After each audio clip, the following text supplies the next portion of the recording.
Olá, povo católico. Vamos falar aqui sobre a mulher na história da salvação. Diz o Gênesis: não é bom que o homem fique só, far-lhe-ei um auxiliar para ele. Gênesis capítulo 2, versículo 18. Porque o homem não veio da mulher, mas a mulher do homem. Assim como o homem não foi criado para a mulher, mas a mulher para o homem. Primeiro livro de Coríntios, capítulo 11, versículo 8-9.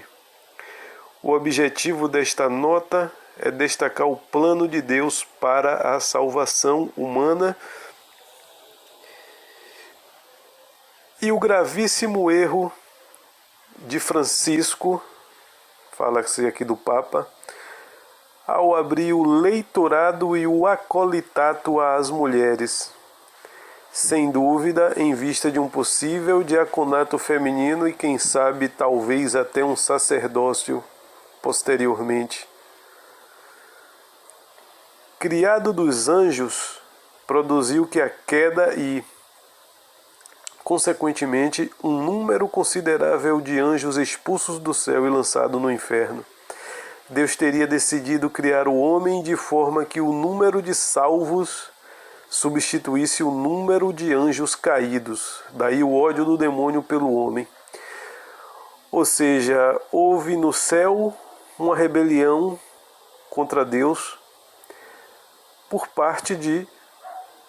uma quantidade, por uma parte dos anjos. Então esses anjos que foram expulsos, por Deus dali da sua companhia, foi substituído para ficar no lugar dos anjos expulsos do céu, foi criado o homem, para que os homens que serão salvos ocupem esse lugar que antes era ocupada por esses demônios que caíram. Esse é o significado também da nossa salvação. Um objetivo de Deus também ter feito o homem. Depois da criação do homem, Deus decide dar-lhe uma auxiliar semelhante, oposto como sinônimo de contrário ou diferente e, portanto, complementar. Ou seja, aquilo que complementa é aquilo que está faltando no outro. Homem não complementa homem, mulher não complementa a mulher. A palavra casamento vem desse complemento.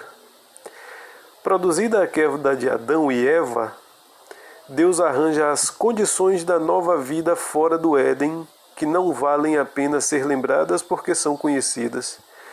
Em primeiro lugar, repreende a mulher, mesmo sendo o homem o cabeça da mulher. Multiplicarei muito as dores do parto. Com dor dará luz aos filhos. Desejarás a teu marido e ele te dominará. Gênesis 3,16. E ao homem ele diz, por ter ouvido a voz de sua mulher e comido da árvore que eu havia proibido de comer, a terra será amaldiçoada por sua causa. Com trabalho doloroso você se alimentará dela todos os dias de sua vida. Ela produzirá espinhos e abrolhos para você, e você comerá as ervas do campo. Com o suor do rosto você comerá o pão até retornar à terra, pois dela você foi formado. Você é pó e ao pó voltará. Gênesis capítulo 3, versículo 17 ao 19. Essa é a condição do homem.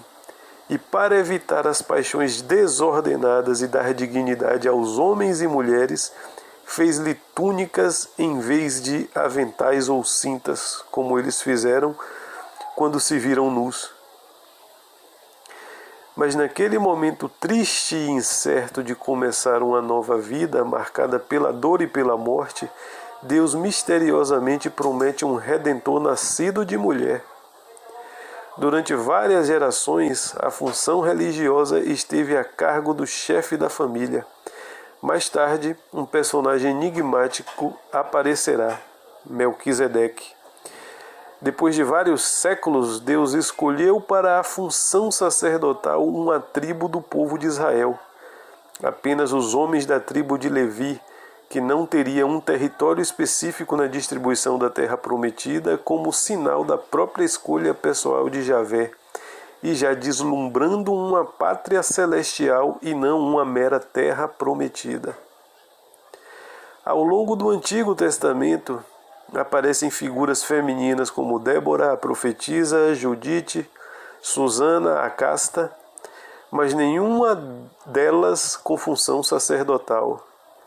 Ninguém ousava se aproximar de Deus se não fosse chamado por Ele. Lembremos-nos do que será dito mais tarde na carta aos Hebreus. E ninguém leva esta honra senão aquele que é chamado por Deus, como Arão foi. Hebreus 5:4. Para ilustrar, poderíamos citar: quando Arão e seus filhos terminarem de cobrir o santuário e todos os pertences do santuário e o acampamento for desmontado, os filhos de Caate virão para montá-los, mas não tocarão no santuário, para que não morram. Números, capítulo 4, versículo 15. E alguns versos depois ele diz: para que vivam e não morram, quando se trata das coisas santíssimas, fazei com elas desta forma. Arão e seus filhos virão e indicarão a cada um seu serviço e o que ele tem que transportar. Mas eles não devem entrar, nem mesmo por um único instante, para ver as coisas sagradas, para que não morram. Número 4, versículo 19 e 20. E agora se pretende tocar na Eucaristia sob qualquer pretexto.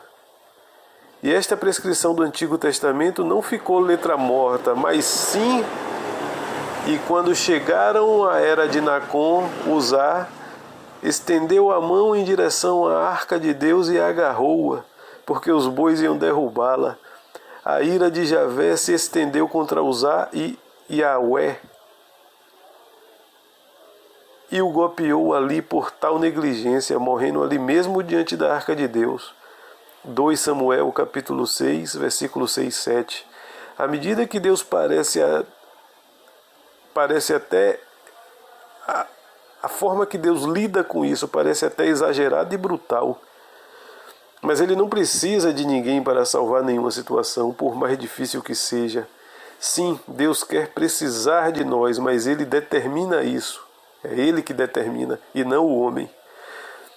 Chegou o Novo Testamento, bem como pela desobediência de Eva e seu desejo de ser como Deus, a mulher, Maria Santíssima, virá para revogar tão infeliz situação com aquela frase exemplar: eis a escrava do Senhor, Lucas 1,38, e não apenas uma serva, como agora está traduzido nas Bíblias, nas Sagradas Escrituras mais modernas, para minimizar a pequenez de sua serva. Lucas 1,48, que naquela época os servidores eram, em sua maioria, escravos. A raiz de todo o mal é o orgulho, e mesmo na tradução da Bíblia, ele se infiltrou. Quanto custa rezar, ao que parece aquela frase do breviário do hino das laudes, que a tua palavra abrase o meu lixo? É poderosamente notável que nenhuma mulher aparece na última ceia para celebrar esse grandioso encargo. Fazer isto em memória de mim, Lucas 22:19. Apenas seus apóstolos, os mais íntimos, nem mesmo sua mãe, Maria Santíssima, a Imaculada, participa da última ceia. Todos os privilégios divinos, mas não o sacerdócio ministerial ou o serviço do altar. Além de alguns detalhes históricos que fez, que talvez deva ser elucidado. Veja a audiência geral de Bento XVI em 14 de fevereiro de 2007, onde ele resume: mulheres a serviço do Evangelho. A Igreja valoriza o trabalho abnegado das mulheres na difusão do Evangelho, começando por Maria Madalena, a quem São Tomás chamou de apóstola dos apóstolos. Assim como uma mulher anunciou ao primeiro homem palavras de morte, também a mulher foi a primeira a anunciar aos apóstolos palavras de vida. Audiência de Bento XVI em 14 de fevereiro de 2007, citando São Tomás de Aquino. Infelizmente, o orgulho diabólico e o mundo contaminaram a Igreja e, junto com a infiltração da maçonaria, do comunismo, do lobby gay, tudo virou de cabeça para baixo. A fumaça de Satanás se infiltrou na Igreja e, assim como a comunhão nas mãos foi um avanço do protestantismo e a Igreja aceitou, e hoje é imposta em muitos lugares como obrigatória. Também o sacerdócio feminino vem dessa raiz desde o protestantismo. Há algum tempo já tem pastoras nesses ambientes protestantes. Além disso, o feminismo, com sua igualdade entre homens e mulheres, fez com que mulheres começassem a se vestir como homens.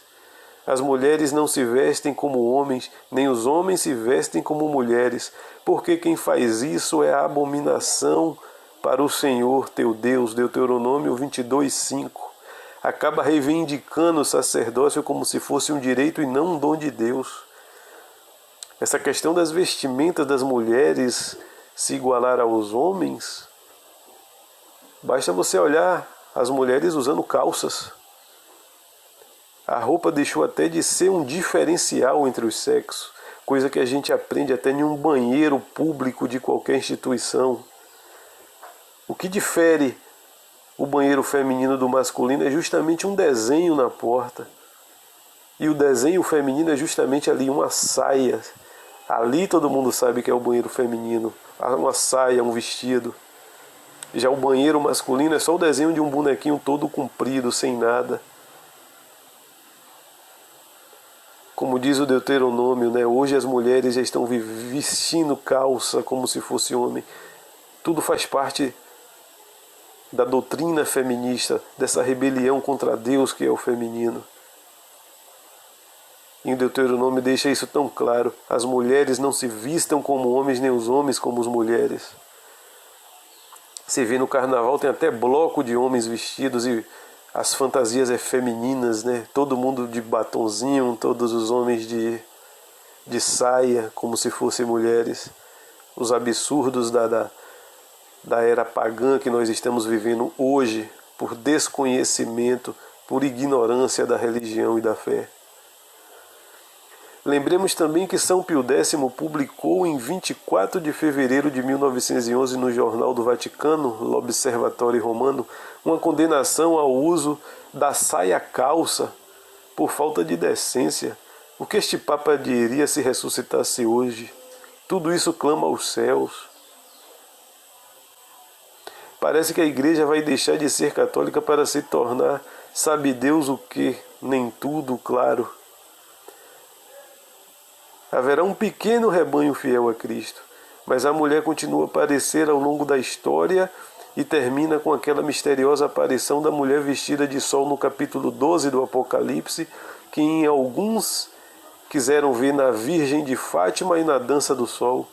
Também como contrapartida aparece a grande prostituta do Apocalipse no capítulo 17. Diante de tanto caos e confusão, dizemos com o Espírito e a noiva do Apocalipse: vem, assim seja, vem Senhor Jesus. Apocalipse 22, 17 e 20. Termino com a citação da aparição de Nossa Senhora em La Salette. Roma perderá a fé e se tornará a sede do Anticristo.